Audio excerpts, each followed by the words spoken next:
comment on peut attraper les démons, enfin certaines entités, ou je sais pas, voilà, si on côtoie. Est-ce qu'en côtoyant des personnes, on peut attraper ce genre de démons? Bon, on n'attrape pas des démons comme on attrape la grippe. Non. C'est pas... Enfin bon, c'est pas des virus, mais c'est presque, hein, quand même. Ça peut être considéré comme un virus. C'est-à-dire que c'est sûr que dans un environnement où il n'y a pas la grippe, je ne vais pas attraper la grippe, on est d'accord. Mais je peux ne pas attraper la grippe dans un environnement où il y a le virus de la grippe si je suis protégé. Vacciné. Pas forcément. Vacciné, oui, mais je peux avoir quelque chose, une protection autour de mon visage. Moi, j'avais remarqué que pendant plusieurs années, chaque fois que je me chopais la grippe, c'était après avoir pris un bus où j'entendais des gars tousser à gorge déployée, par exemple. Hein. Et je m'étais mis, parce que quand j'habitais en Asie, dans les grandes villes, je mettais toujours, pour la pollution, un truc, je m'étais mis, puis une année, je n'avais pas reçu le virus. Quand je prenais le bus, je prenais... Alors, je ne sais pas si c'était ça, je ne pense pas que ce soit psychologique, mais... Si on est protégé, on peut donc être dans un environnement où il y a le virus de la grippe et ne pas attraper la grippe. Donc, le parallèle avec les démons, on ne peut pas attraper, entre guillemets, des démons dans un endroit où il n'y a pas de démons.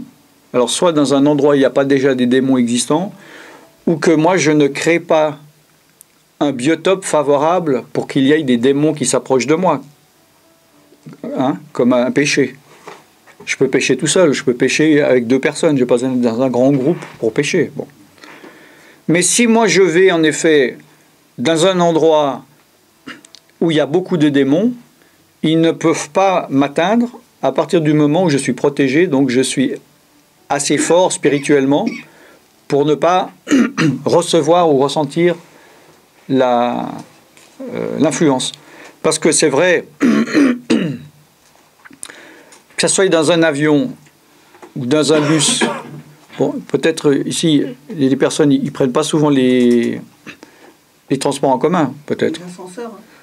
Les ascenseurs, voilà. Bon, il y a des gens qui sont beaucoup plus confrontés à des groupes que d'autres. Parce qu'il y a des gens qui vont tous les jours au travail, en bus ou en métro. Bon, il y a des gens qui ont une voiture, bon. Mais on se retrouve quand même dans un lieu avec 100, 150 personnes, c'est à peu près aussi le nombre d'un avion, un petit avion. On ne sait pas qui sont ces gens. Puis en plus, dans les heures de pointe, ou à Paris dans le métro, ou je ne sais où, on est même collé contre les personnes. On a de fortes chances de quand même être en rapport avec des gens qui ne sont pas clairs. Donc il faut toujours être sur la protection du sang de Jésus et fort pour qu'il n'y ait pas des mauvaises influences qui puissent venir sur nous. D'autre part, il ne faut pas oublier qu'il y a des gens qui sont conscients spirituellement, alors soit qu'ils ont des démons ou ils ne croient pas vraiment aux démons, mais ils vont croire aux énergies.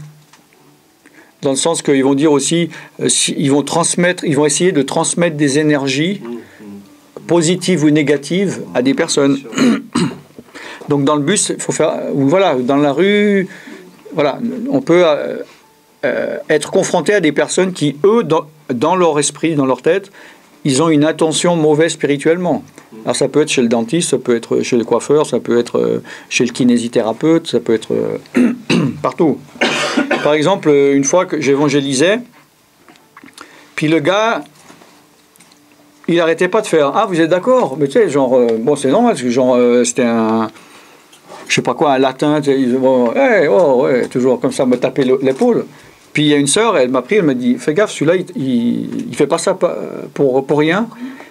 Il balance il fait exprès pour balancer des mauvais trucs, quoi. » Donc voilà, sachant ça, je me suis éloigné un peu, puis chaque fois je dansais pour l'éviter, quoi. Voilà, voilà. Donc voilà.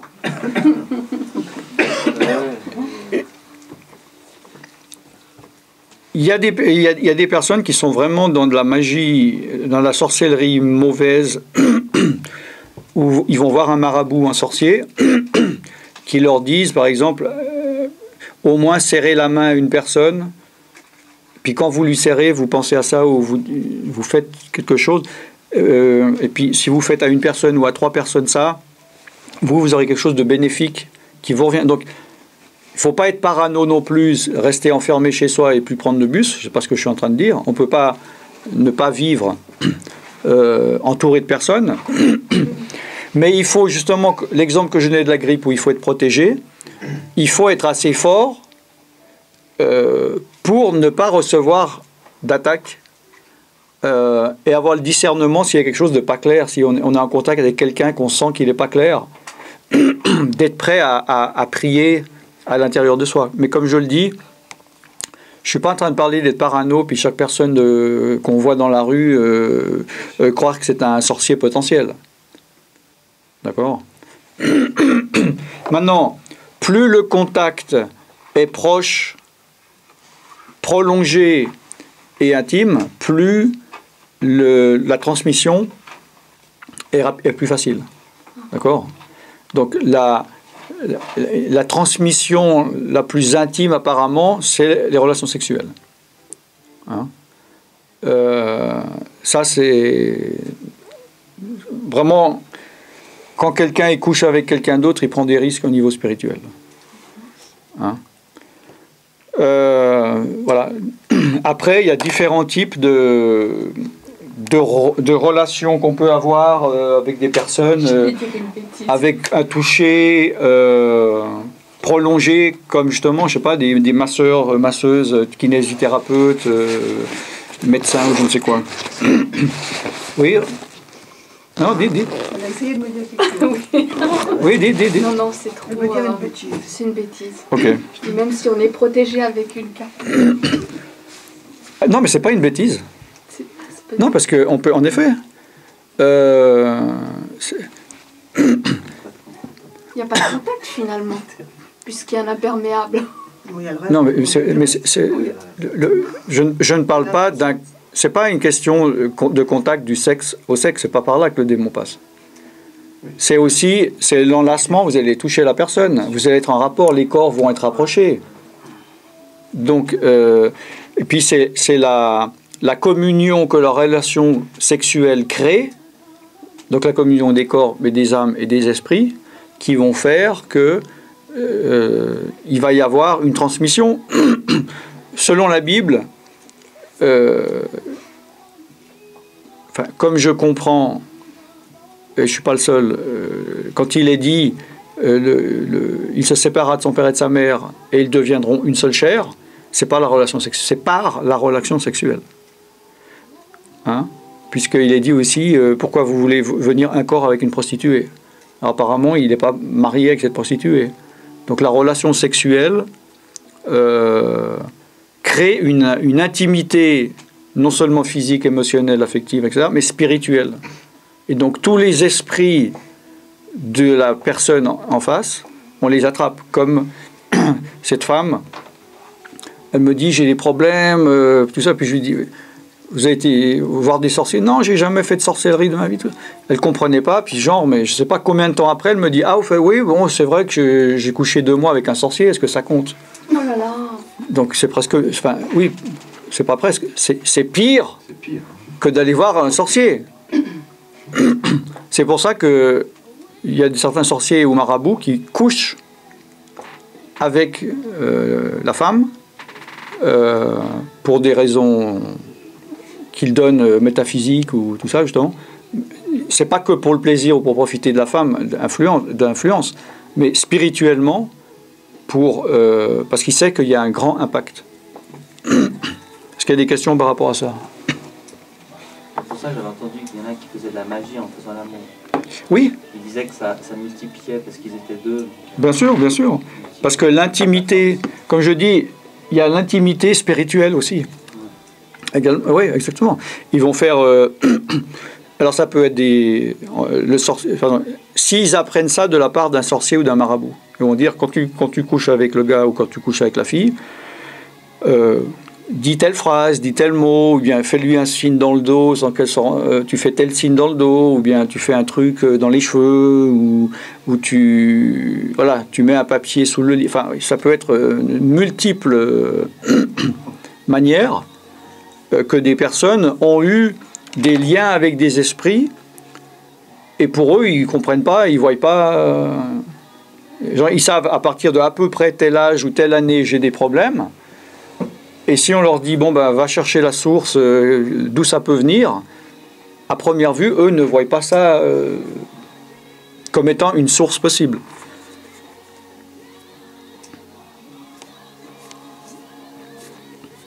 Est-ce qu'il y a des questions?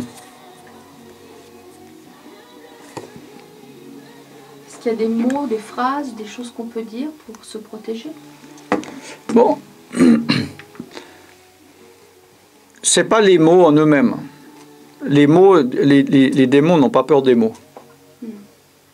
Des mots vides d'intention et d'autorité, ça n'a pas de puissance.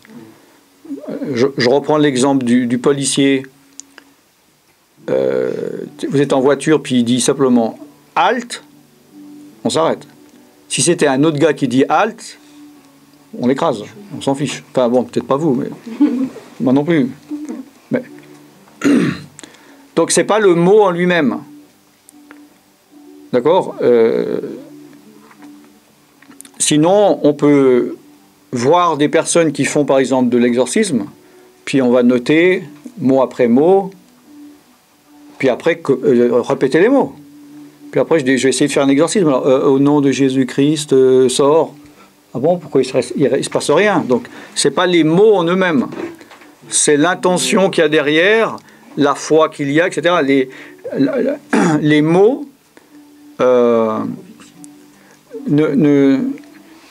sont que la finalité de la pensée, de l'intention. Et c'est de ça que les démons craignent et ont peur. Ce n'est pas des mots. Hein? Eux, ils sont au niveau spirituel, et au niveau spirituel, ce ne sont pas les mots qui fonctionnent. C'est la puissance spirituelle qu'il y a derrière, d'accord? C'est pour ça que des fois, comme je dis, ben, je sais pas, il y a quelques... Toi, tu devais être là, non? Il y a 3 ou 4 séminaires en arrière où je n'ai pas du tout parlé français, je parlais qu'en langue. Puis, bon, non... Bon, et il y a eu plusieurs personnes, il y a eu des manifestations. J'ai pas dit un mot, j'ai pas dit une fois je te chasse, j'ai pas dit une fois au nom de Jésus. J'ai commencé à parler en langue et ça a commencé à partir. Il y avait Agnieszka, tu n'étais pas là? Moi j'étais là. Tu étais là? Bah, c'était peut-être la fois d'avant, on était là. Un samedi ou un dimanche? C'était un... Non, mais quand on était à côté, puis que je parlais en langue, et puis qu'il y a 2 ou 3 personnes qui ont commencé à tousser alors que je n'avais pas commencé à parler en français. Ouais. J'étais là. Ok. D'autre part, comme je l'ai déjà dit, ça m'est arrivé plusieurs fois de ne pas du tout parler. Quand on disait on va prier, c'est le fait de m'approcher de la personne que la personne a eu des réactions. Sans mots, S-A-N-S. Donc... voilà, ce n'est pas que les mots. La question c'était quoi? Est-ce que les mots... Ah, pour se protéger. Ah oui, alors donc j'en viens. Alors. Donc oui, pour se protéger, on peut se protéger si on sent quelque chose. C'est toujours au nom de Jésus-Christ. Il faut invoquer Jésus-Christ. Donc s'il y a peu de temps... Il faut prononcer le nom de Jésus-Christ, quoi. Alors si vous sentez quelque chose venir au nom de Jésus-Christ, même dans la tête, je refuse, etc. Vous pouvez invoquer aussi le sang de Jésus-Christ, la croix de Golgotha, ou tout, voilà. Voilà, ce sont les choses principales. Mais comme je le dis, il faut que ça corresponde à quelque chose pour vous et que le démon va ressentir que vous savez de quoi vous parlez. Sinon, ça sera que au nom de ce Paul, au nom de Jésus, de ce Jésus-là, que ce Paul-là parle. Vous connaissez dans Actes, puis les démons disent, je ne connais pas. Je connais Paul, je connais Jésus, mais toi, tu ne sais pas de quoi tu parles. Vous connaissez ce passage? Ben, c'est dans le livre des Actes.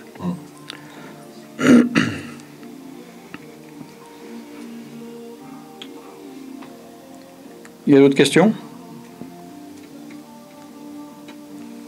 Par rapport à ce qu'on vient de dire, c'est-à-dire...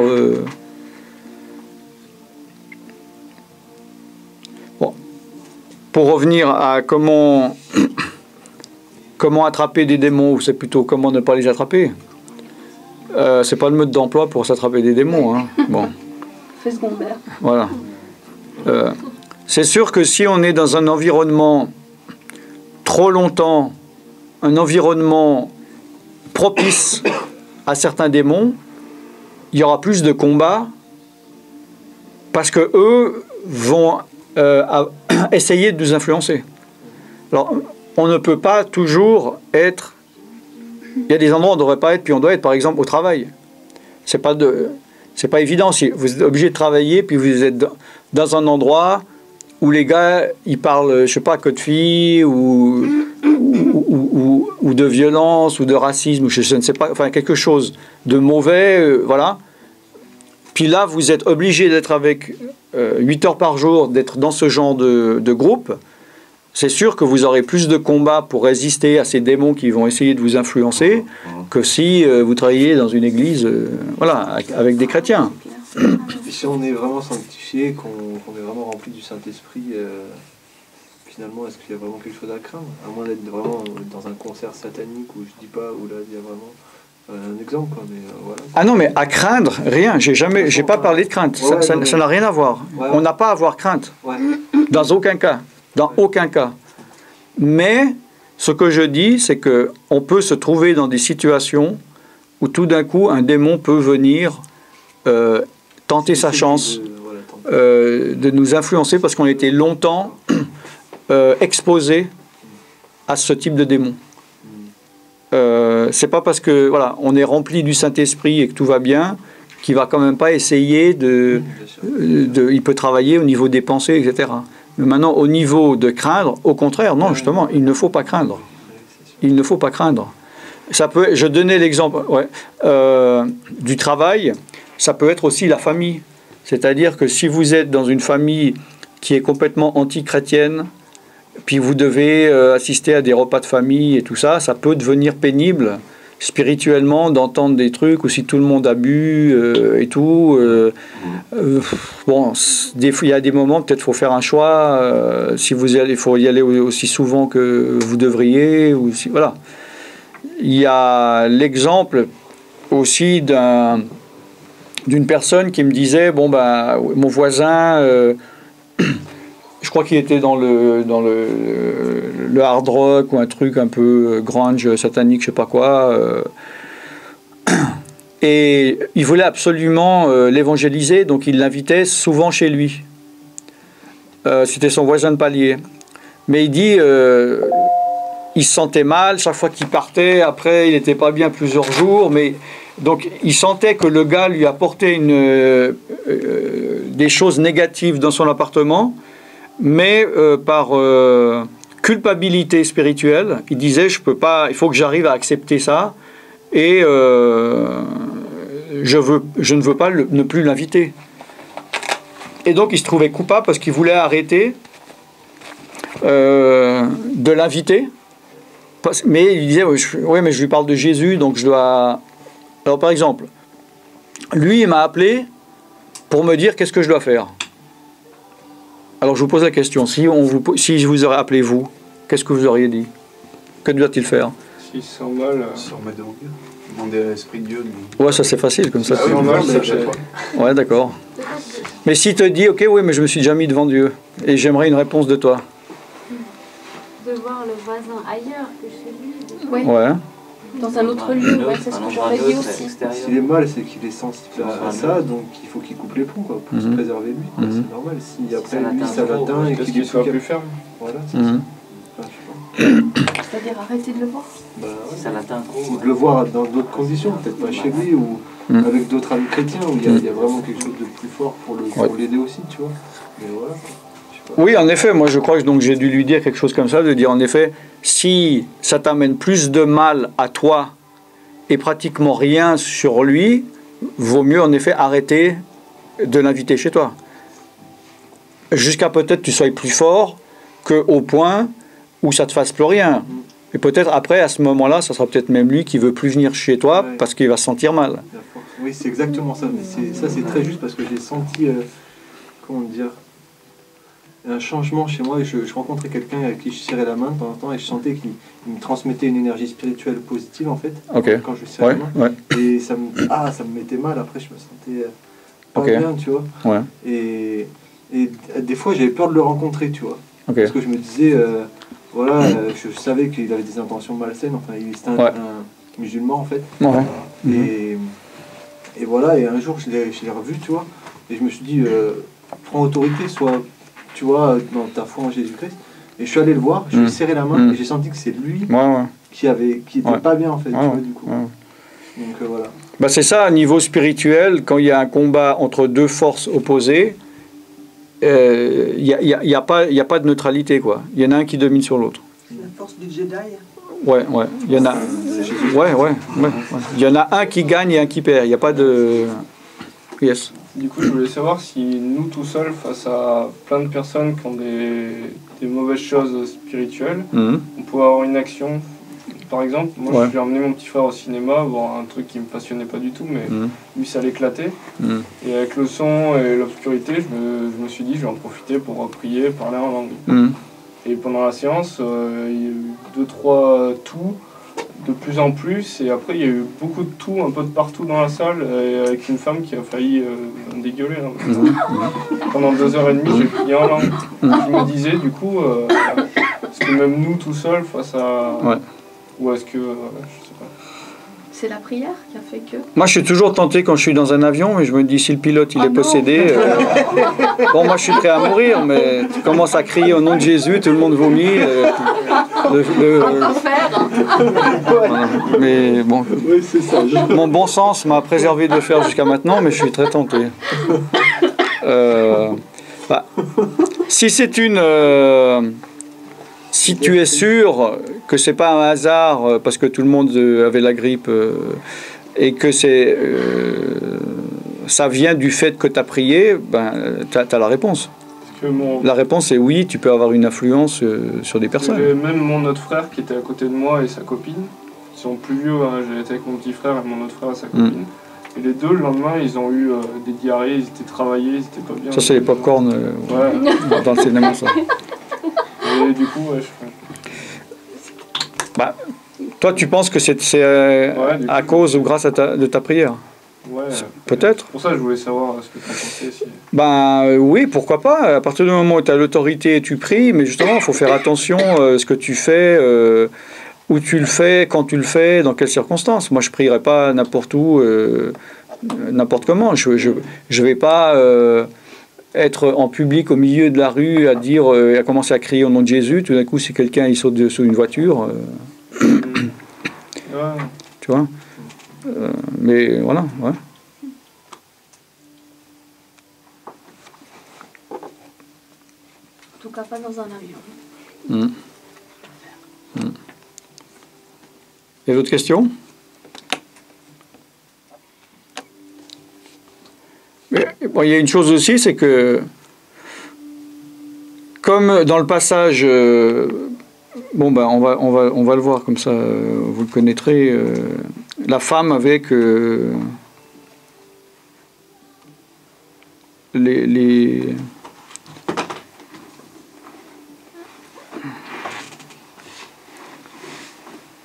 c'est dans les Actes.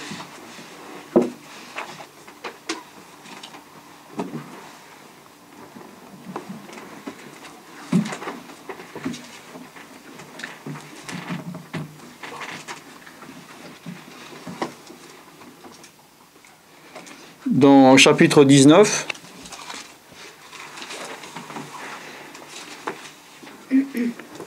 Donc c'est Paul qui faisait des miracles extraordinaires, des mouchoirs que Paul avait touchés, après les gens touchaient, ils étaient guéris, enfin voilà. Donc Actes chapitre 19 verset 13. Est-ce que quelqu'un peut lire de 13 à 17? Quelques exorcistes juifs ambulants essayèrent d'invoquer sur ceux qui avaient des esprits malins le nom du Seigneur Jésus en disant « Je vous conjure par Jésus que Paul prêche ». Ceux qui faisaient cela étaient 7 fils de Séba, juifs, l'un des principaux sacrificateurs. L'esprit malin leur répondit « Je connais Jésus et je sais qui est Paul, mais vous, qui êtes-vous » Et l'homme dans lequel était l'esprit malin s'élança sur eux, se rendit maître de 2 d'entre eux, et les maltraita de telle sorte qu'ils s'enfuirent de cette maison nus et blessés. Cela fut connu de tous les Juifs et de tous les Grecs qui demeuraient à Éphèse, et la crainte s'empara de tous, et le nom du Seigneur Jésus était glorifié. Plusieurs de ceux... Voilà, c'est bon. Ouais. Donc, on voit déjà que là, dans ce cas-là, c'est pas des gars qui venaient de nulle part, qui connaissaient rien, puis qui ont simplement vu Paul chasser des démons, qui disent « Oh super, je vais faire la même chose ». Ils étaient exorcistes. C'était des exorcistes juifs. Donc, ils n'avaient pas, évidemment, d'autorité ou autant d'autorité que Paul, vu que Paul chassait au nom de Jésus-Christ, on est d'accord. Ils essayèrent d'invoquer sur ceux qui avaient l'esprit malin le nom du Seigneur Jésus. Donc déjà, ils essayèrent, ils n'étaient pas convaincus. Ils n'ont pas compris les principes. D'accord ? Ils ont collé, copié.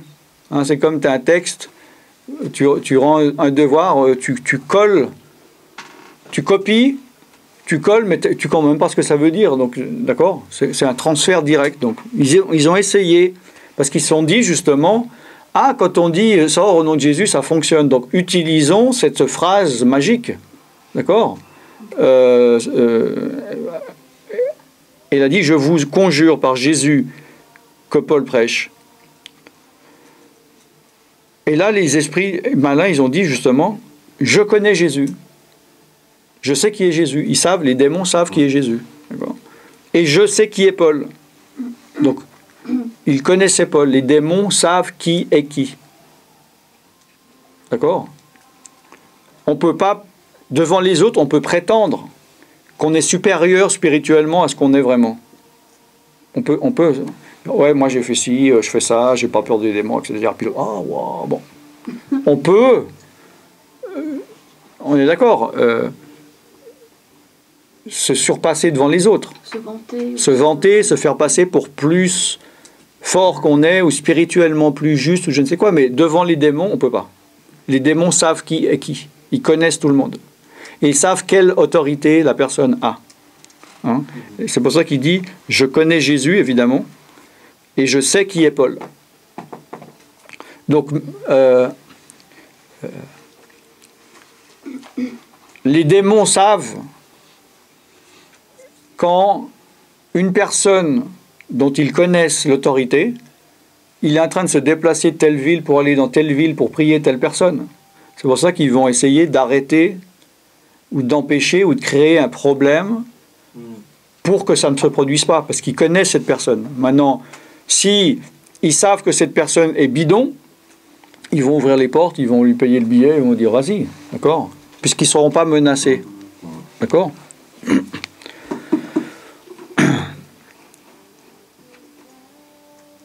Alors, l'homme dans lequel était l'esprit malin, il s'élança sur eux et se rendit maître de tous deux, et les maltraita de telle sorte qu'ils s'enfuient de cette maison nus et blessés. Donc, on voit qu'ils n'avaient pas l'autorité, ils n'étaient pas protégés. Mais ils utilisaient bêtement donc une formule et le nom de Jésus sans en avoir l'autorité, comme, de nouveau l'exemple, si un policier il se met au bout de la route et dit stop, la voiture se stoppe, et si quelqu'un y voit et dit en disant stop, les voitures s'arrêtent, allons-y, stop, non, la voiture elle nous écrase. On n'a pas l'autorité, d'accord?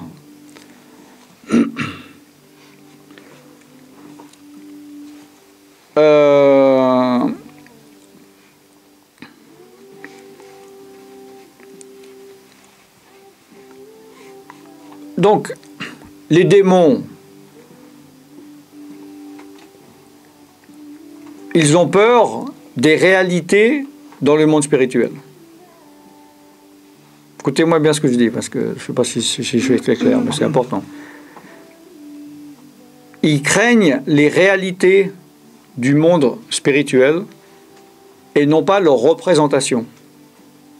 C'est complexe. Ouais, c'est complexe. Je vais décomplexer, là. Je vais expliquer. D'accord? C'est-à-dire que, justement, si une personne, il est en position d'autorité de dire au nom de Jésus sort et le démon sort, si quelqu'un il fait une représentation de ça, mais il n'a pas vraiment cette autorité, les démons, ils n'ont pas peur de ça. D'accord? Et ça, c'est valable pour toute chose dans le monde spirituel. Par exemple, si on sait qu'on va se réunir des chrétiens, plusieurs chrétiens, pour adorer Dieu. Les démons connaissent chaque personne, et s'ils savent qu'aucune personne n'adore vraiment en vérité, en esprit en vérité, les démons, ça ne les dérange pas. Donc ils savent déjà à l'avance qu'ils ne vont pas être dérangés par une louange, par une onction, parce qu'ils savent que dans ce groupe, il n'y aura pas d'onction. Parce qu'ils connaissent chaque membre.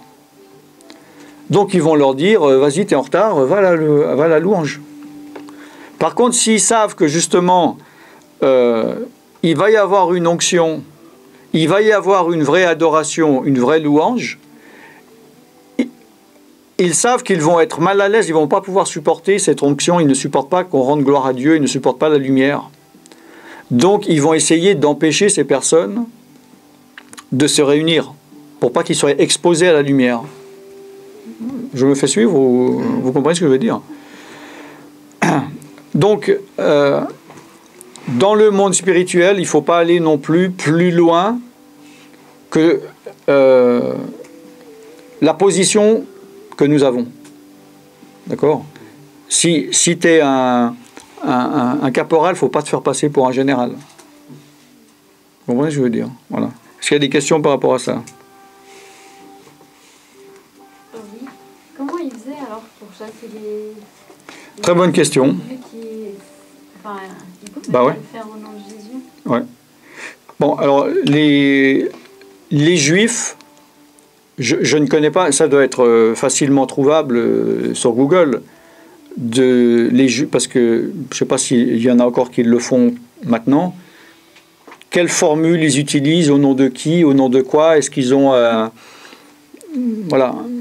des rituels particuliers? Bon.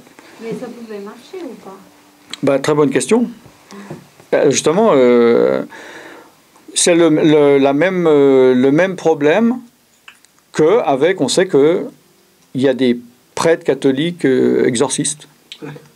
On sait qu'il y a dans l'islam, il y a des exorcistes. Il y a des chamans exorcistes. Dans l'hindouisme, il y a des exorcistes. Dans le bouddhisme, il y a des exorcistes. D'accord? Dans toutes les religions, et même dans les non-religions, chez les animistes, il y a le médecin du village, le guérisseur, qui va faire des incantations pour chasser, le marabout, il va chasser des démons. Par exemple, quand des gens sont malades, ils vont dire que c'est un démon qui lui a donné la fièvre, donc il va chasser les démons. Bon. Alors, comment est-ce qu'ils peuvent chasser des démons alors que ce n'est pas au nom de Jésus-Christ? Alors, je vais mettre entre parenthèses pour l'instant les catholiques, vu qu'eux, ils font aussi au nom de Jésus-Christ, d'accord? Mais tous les autres,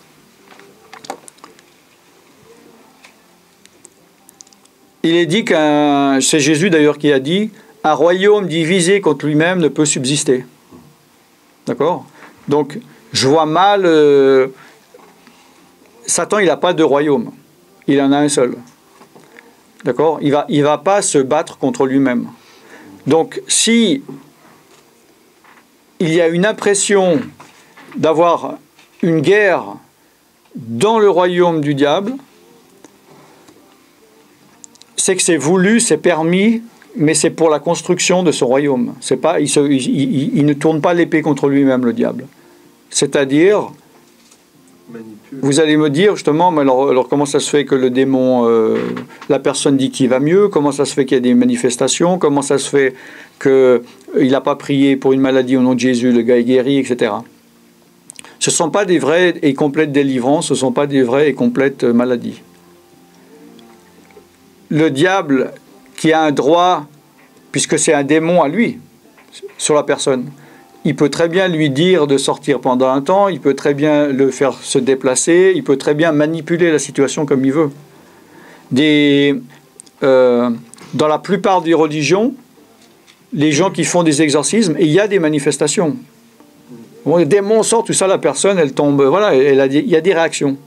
Mais réaction et manifestation ne veut pas dire que le démon parte et surtout ne revienne plus et que la personne soit complètement délivrée. D'accord ? C'est pareil pour les maladies. Le diable, il va déplacer une maladie qui lui appartient, il va la cacher, il va l'enlever, mais il va mettre une malédiction à un autre niveau. D'accord ? Mais le diable ne fait rien de gratuit, ne fait rien pour le bien, pour la libération et la guérison des personnes. D'accord ? Maintenant, il y a l'exception des catholiques, vu qu'ils chassent aussi au nom de Jésus-Christ. Bon. Personne n'est parfait devant Dieu. On est d'accord. Moi, je chasse des démons, je ne peux pas dire « Ah oui, je chasse des démons parce que je suis juste dans la doctrine, tout est bien dans ma vie, doctrinalement j'ai raison, et les catholiques ont complètement tort. » On est d'accord.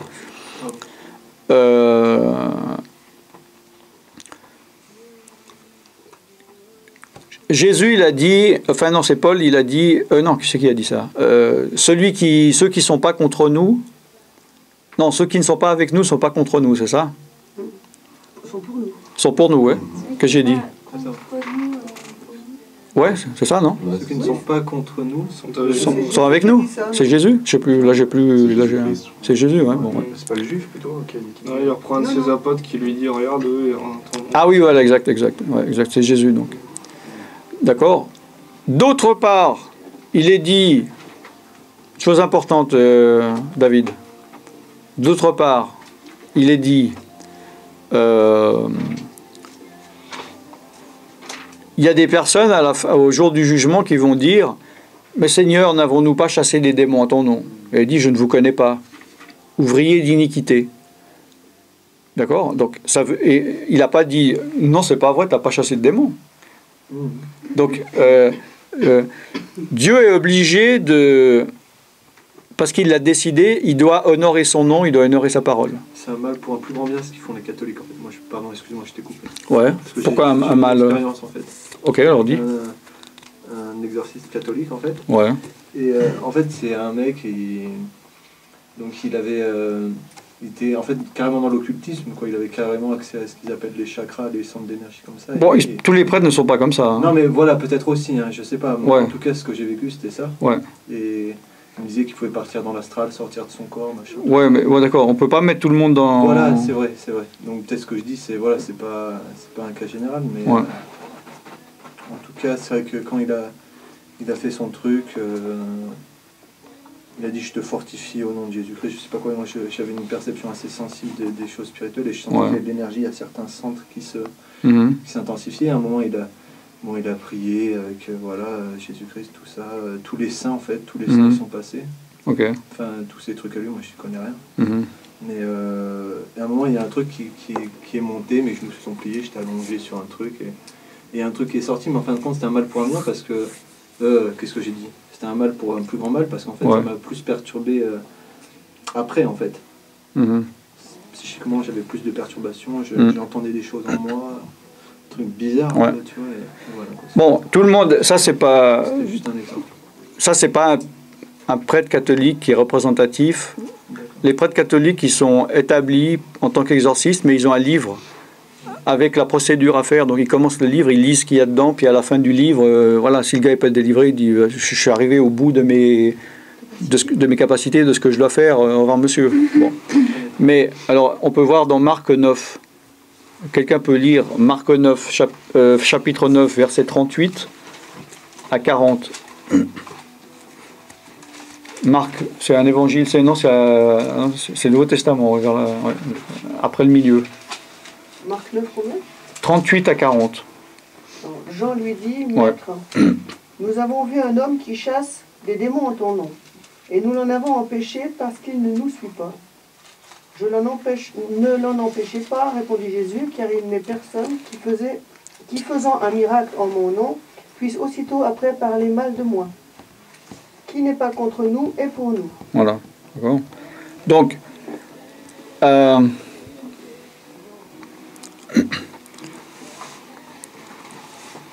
il faut faire une différence entre, déjà, quand on chasse des démons, entre manifestation et que le démon vraiment parte. Mais ça, c'est valable aussi pour quelqu'un qui chasse des démons, qui se dit être dans la parole de Dieu. Comme un protestant, un évangélique qui va dire « Oh, moi je crois à la Bible, je le fais au nom de Jésus. » D'accord ?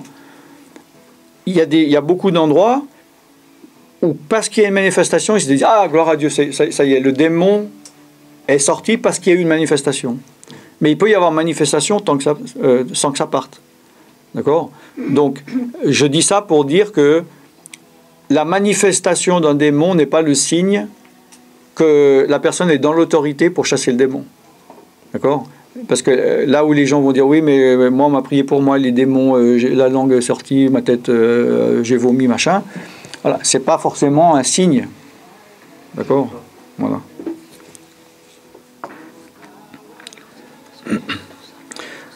Parce que dans Marc 9, 38, bon, on ne sait pas qui est cette personne. Alors, Jésus, il a donné, à un moment donné, l'autorité, je crois, à 72 disciples, de chasser les démons. Vous savez ça. Il a donné l'autorité, il a dit, allez-y. Puis ils sont partis, et pareil, ils sont revenus. Bon. Alors là, on pourrait dire, c'est peut-être un des 72 qui est parti dans son coin, chasser les démons. Mais là, apparemment, au verset 38, Jean, il dit, on a vu un homme. Donc il n'a pas dit un de tes ex-disciples. Donc apparemment c'est un gars qui peut-être a vu des choses, a entendu, ou a parlé avec les disciples, ou a fréquenté les disciples, a vu, puis s'est dit « Ah, c'est comme ça que ça fonctionne, je vais le faire ». Et lui peut-être il y croyait, puisque Jean il dit pas ouais, on a vu un homme qui essayait de chasser les démons, mais en fait il se faisait taper dessus. Non, il a dit on a vu un homme qui chasse des démons en ton nom. Donc là, ça fonctionnait par contre, contrairement aux deux juifs. Et eux, ils ont dit, on a empêché parce qu'il ne nous suit pas. Donc peut-être qu'ils ont été le voir, ils disent, tu fais ça, c'est quoi là ? Non, viens, t'es pas avec nous là, viens. Tu dois être dans notre groupe. Eux, ils étaient déjà dans la religiosité, le sectarisme. Voilà. Et Jésus, là, il a dit, bon, ne l'empêchez pas, car personne qui fait un miracle en mon nom puisse aussitôt parler de moi, qui n'est pas contre nous et pour nous. Voilà. Donc, je ne pense pas... on ne peut quand même pas mettre les catholiques au même niveau que certains autres mouvements ou certaines autres religions, parce qu'il y a quand même la base, au milieu, il y a quand même la croix de Jésus, il y a quand même beaucoup... Ils prêchent au nom de... Je ne suis pas en train de... Voilà, mais il faut quand même faire la part des choses. Vous voyez ce que je veux dire ? Le catholicisme, c'est quand même pas l'islam, c'est pas quand même les témoins de Jéhovah, c'est pas les mormons, c'est quand même pas les satanistes. Faut, voilà. Parce qu'ils font les messes aux morts, tout ça. Oui, à ce niveau-là, oui. Le culte à Marie, à ce niveau-là, oui. Mais le pèlerinage à Lourdes, tout ça. À ce niveau-là, c'est exact. C'est l'égarement, total. À ce niveau-là, oui, mais je veux dire, la chose qu'ils ont en plus des religions non chrétiennes, ou des sectes, c'est que quand même, ils reconnaissent Jésus-Christ en tant que Fils de Dieu. Bien sûr. Hein. Ils reconnaissent le sacrifice de Jésus, etc. Maintenant, à côté, il y a plein Après, voilà. de choses à côté. C'est voilà. C'est là où les protestants et les évangéliques, justement, se gaussent par rapport aux catholiques en disant nous, on est mieux que les catholiques parce qu'on ne prie plus Marie, etc. Mais ils ne voient pas. Voilà, ils voient la paille dans l'œil du frère, mais ils ne voient pas la poutre qu'ils ont en eux. Voilà, donc, bon, oui. Oui, il y a encore un passage dans Luc 11. Ouais. Je peux lire 11-19 Ah non, c'est 10. Ouais, vas-y. Ah oui, Non. Ça. Enfin, Jésus, il dit... Quel verset À partir de 17. Ouais. Tout royaume divisé contre lui-même est dévasté, Ouais. et une maison s'écroule sur une autre. Si donc Satan est divisé contre lui-même, comment son royaume subsistera-t-il, puisque vous dites que je chasse les démons par Béelzébul? Ouais. Et si moi je chasse les démons par Béelzébul, vos fils, par qui les chassent-ils? C'est pourquoi ils seront eux-mêmes vos juges. Donc, bah là, il parle, c'est qui les fils des Juifs. Donc il parlait des Juifs, des exemples des 7 Juifs. D'ailleurs, c'est après ça que Jésus parle du péché impardonnable du Saint-Esprit. Hein. Oui, vas-y, voir. Mais leurs fils, là, ils arrivaient quand même à chasser les... Bah oui, puisque aussi les 7 fils, là, qu'on a vus dans Actes, il est dit des exorcistes juifs. Donc moi, ça m'étonnerait qu'ils ont passé toute leur vie à chasser des démons et puis à se faire taper dessus par les gars. Ils auraient arrêté avant, quoi. Donc ça fonctionnait jusqu'à qu'ils aient eu la mauvaise idée de dire je te chasse au nom de ce Jésus, que ce Paul, que ce Jean, cette personne qui a vu l'ours, parle.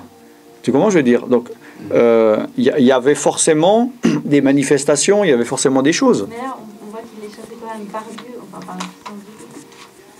Où ça que tu vois ça? Parce que, il dit, moi si je chasse les démons par le diable, alors vos fils, par qui les chassent-ils? C'est pourquoi ils seront eux-mêmes vos juges. Donc, comme leurs fils, ils savent que eux-mêmes, ils ne chassent pas les démons par le diable. Attends, répète voir, les fils savent qu'ils ne... Eux-mêmes vos juges, donc les fils, ils savent. Ils savent quoi? Que c'est pas par... Que c'est pas par Béelzébul. Non, c'est pas ça le sens de cette phrase.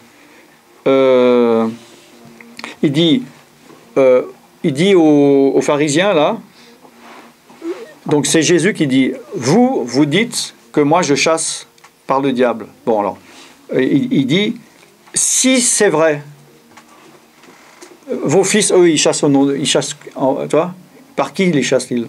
Oui. C'est dans ce sens-là que ça veut dire. Oui, mais pourquoi il dit, c'est pourquoi ils seront eux-mêmes vos juges? Alors cette phrase, j'ai pas... J'ai jamais analysé, j'ai pas d'idée là. Moi, ce que j'ai compris, ouais, c'est que les fils, eux, ils savent que c'est par Dieu qu'ils chassent les esprits. Peut-être. Mais c'est peut-être pas les fils là, c'est peut-être les générations suivantes. Ils verront plus clair et jugeront. Mais c'est présent, vos fils, par qui les chassent-ils? Moi, je pense que il se peut que ces personnes-là savaient et connaissaient des personnes qui chassaient les démons. Tu vois ce que je veux dire? Oui, voilà. Oui, mais vos fils, dans le sens, les enfants de votre peuple, des Juifs, de ceux de la loi mosaïque. Enfin, moi, c'est comme ça que je le vois, quoi. Donc, eux savaient que des Juifs étaient exorcistes. D'accord? Et lui, il disait, mais alors, c'est par quelle puissance que vous chassez les démons? Si moi, c'est par Béelzéboul, vous, c'est par qui que vous le faites? Tu vois, je veux dire, c'est dans ce sens-là. Parce qu'il ne faut pas oublier que, malgré qu'ils connaissaient ça, quand Jésus a chassé un démon, je crois que c'était dans le temple, ils ont dit, mais qui est cet homme il peut même... Il a l'autorité sur les démons. Donc d'un côté, ils ont l'air d'être étonnés que quelqu'un puisse chasser les démons, alors dans leur tradition, il y a des gens qui chassent les démons, donc peut-être que justement il y a eu une manifestation telle qu'ils ont vu la vraie autorité que Jésus avait, alors que eux peut-être il n'y avait que des manifestations. Enfin, je sais pas, j'essaie de comprendre parce qu'il n'y a pas aucune donnée, quoi.